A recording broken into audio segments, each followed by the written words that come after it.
that literally in his 30s, he was married and he was having to live with his wife's family, and he was trying to sell like his firewood in the street, and nobody would even buy it. I mean, he was an absolute abject business failure by any measure. I mean, if you would have looked at his life prior to the Civil War, you would have thought this is one of the biggest losers I've ever met in my life. I mean, he is just that big of a failure. And as bad as he was in civilian life, is how great he was in war. And so every time he had to go, like in the Mexican War, he was a very capable general. And then all and all during the Civil War, he was the general that Lincoln was looking for, but took so long to find. And there were, all those scurrilous rumors about his drinking, which may or may not have been true, but it just took Lincoln that long to find someone who could fight, and fight the war the way that Lincoln wanted it fought. So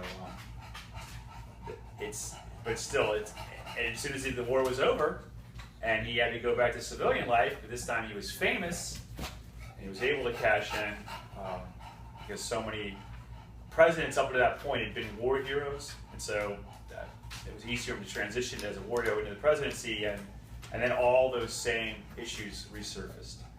The fact that he wasn't successful as a civilian. He let people do people did illegal things under his administration. He should have known about them.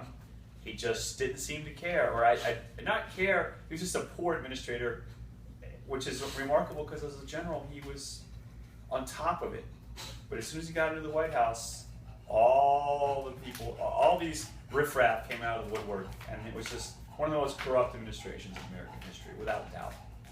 It still is, relative to all the stuff that's happened in the last 30 or 40 years. I mean, Grant was essentially, his administration was for sale.